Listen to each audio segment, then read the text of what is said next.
Welcome back. I'm Kim Bailey. She's Fulyana Osborne, and this is Inside Exec. I hesitated because I had been telling myself for a week that I was going to change the intro, but I'm going to wait until we're up to the 300th episode, and then I'm going to change the way I do the intro. So you can all be waiting in anticipation for that. We're only about less than 10 podcasts away from our 300th episode, which will be happening in early 2023. We might even have to go back to the video and revisit what we put on the website. You should see her face while we are recording this. I honestly think that 100 episodes between each video is probably reasonable. Oh, even I have to concede it is reasonable. I still don't like it, but it is reasonable. Oh, good. Concession one. Yeah. Let's get on with today's activity. This week, we want to talk to you about second chance hiring, and it's about taking on someone who might have a little bit of history, whether it's with your organisation or externally, and how you make that decision and what safeguards you need to put in place, I guess, is the best way to put it. So let's have a discussion on second chance hiring.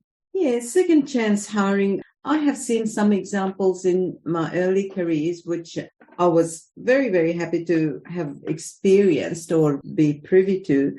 Back then, there was a big stigma against anybody with addiction, and everybody is almost like you're in or out instead of understanding it's an illness and it needs treatment and all the rest of it.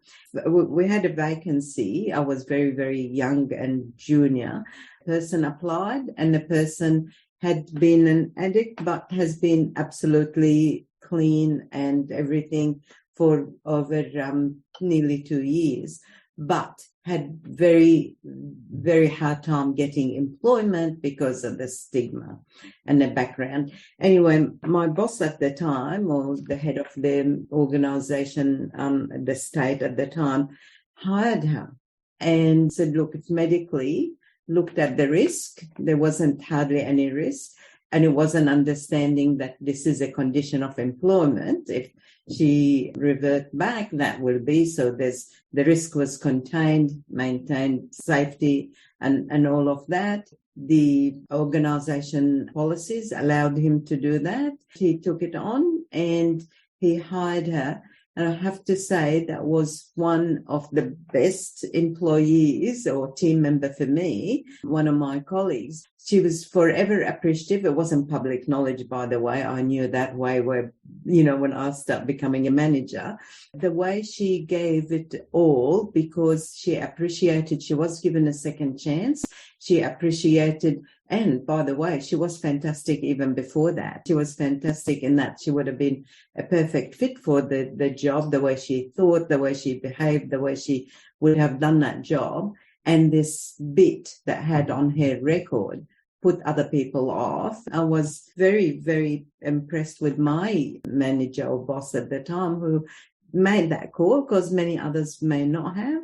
And he was always happy that she didn't go to a competitor. It was really, really good all round. And it's to me, it stayed with me in a reminder to say, look beyond what's obvious. Somebody looks fantastic, still do your homework, still make sure that, it's not just the facade, do your reference checks, do everything. And that goes for second chance hires as well. That's one example. And then it got me thinking throughout my career and the mentoring, and I talk to people who are living through recruiting now. And really, let's have a look at, even if somebody lost their job, do we know why? And sometimes what you're given as the official and non-official is two different things.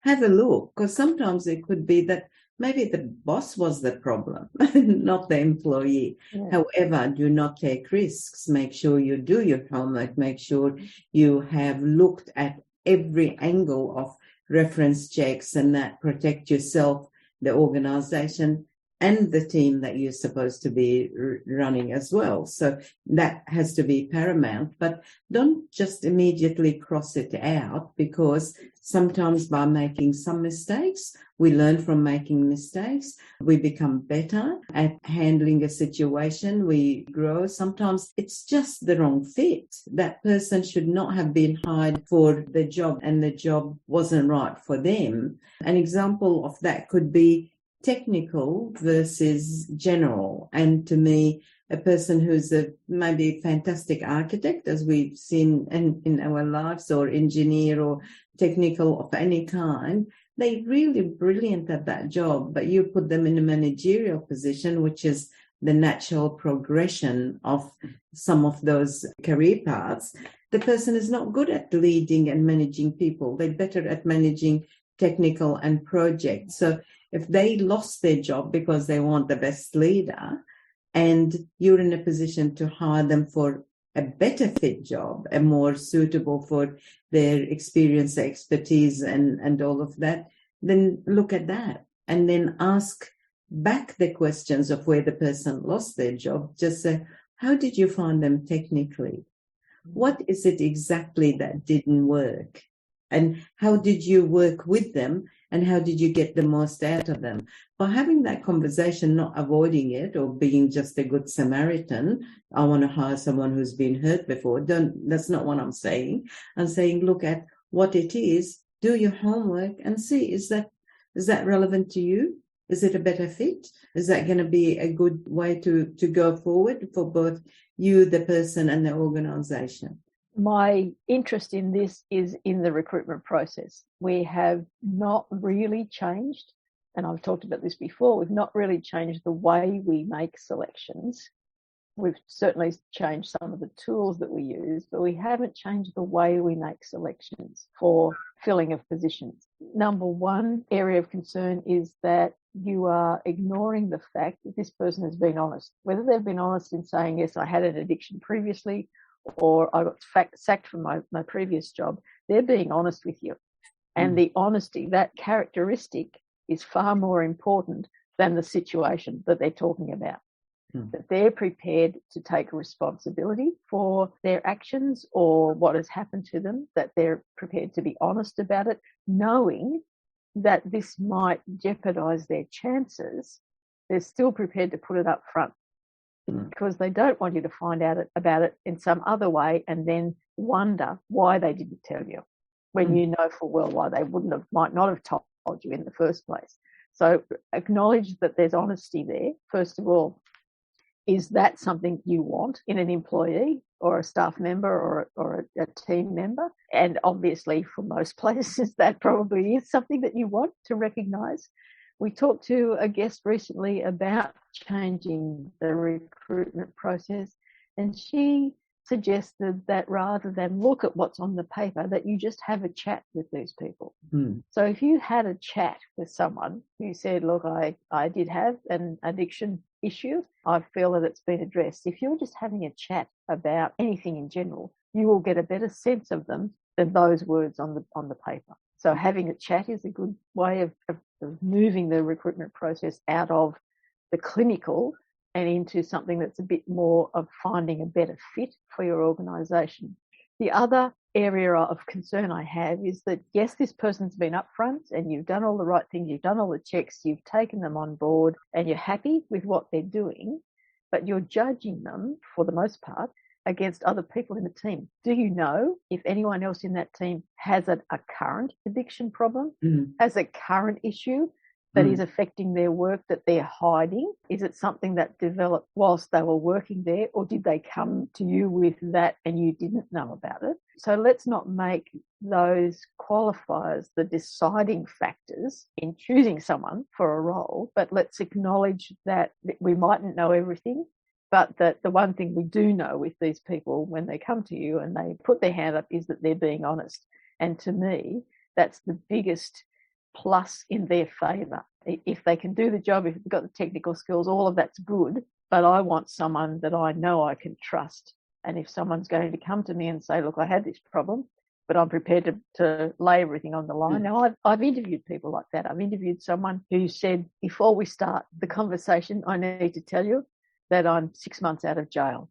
And he hadn't put it on the application because he wanted to get to the interview stage. He wanted to do it face to face. As an employer, you have to be prepared for that situation as well, and to know how you're going to react, because initially you react a certain way because you're in this role, you're doing this activity, but there's also a personal reaction that you have, and you have to work out which is the more important. in that situation? Is my personal reaction of thinking, I'll be good, I won't let that affect me, the right one? Or is it sending up a warning signal that I need to talk to this person in a little bit more depth? Yes, they've been honest. Yes, they've been upfront. But do they not trust the organisation or the process that they didn't put it on paper beforehand? So all of those things come into the thinking around it. But I would like us all to remember that we acknowledge and appreciate honesty and truth, and that we manage our emotive reactions to these sorts of situations and this second chance hiring, and make sure that the decisions we're making are based on, is this human the right fit for this activity? And just to add to that, sometimes it's just the culture. And guess what? One person working in a certain structure and organization, that might be you do your job and then you only go to your boss. It's hierarchical and it's got very specific boundaries of what you can and can't do. And that might be appropriate for that organization. But the person working there might be in a wrong fit culturally because they're more an entrepreneurial person that would do their job plus think of new ways and come up with ideas and whatnot. And that might be exactly what your organization needs. It's a medium-sized organization that everybody contributes. It's nothing to do with, it's not a manufacturing line style organization. Whatever it is, it's just a different culture and you need a different person for different cultures. Nobody's right or wrong. The person working for an organization that says, you come in the morning, you do this, this, this, and this, and you do it this way, that might be perfect for the organization and that person. For another person, they want more. They want to be part of the whole organization. They want to come up with ideas, whether they accept it or not in the end, that's fine. And you think, oh, that suits me. Yes. So you find out why that person got the sack from there or resigned, whatever the case may be. But would you hire them because they're completely different reasons and different fits? So yes. How often do we see on position descriptions that must be a team player? And then the flip side of that is in getting reference checks, you talk to someone who will say, oh, well, they weren't really a team player. And my next question is, why? Why weren't they a team player? What did you expect from a team player, and why did they not fit that role model? Because, as Fulyana said, not everyone needs a team player. And a team player is not always that you go along with whatever the team is doing. You know, sometimes the importance in a team is to have someone who questions what everyone else is doing. And that's still being a team player, but it's not seen as being a team player because you're questioning what the team is doing. So as we have said today, just do your homework, do the background checks, but don't prejudge. And bear in mind that the human condition is to make a mistake or to not do something the right way or not do something the way that you would think it should be done. But that doesn't define us. One incident doesn't define us. That's my thoughts. That's your thoughts. So we will leave it there. I'm Kim Bailey. She's Fulyana Osborne. This is Inside Exec.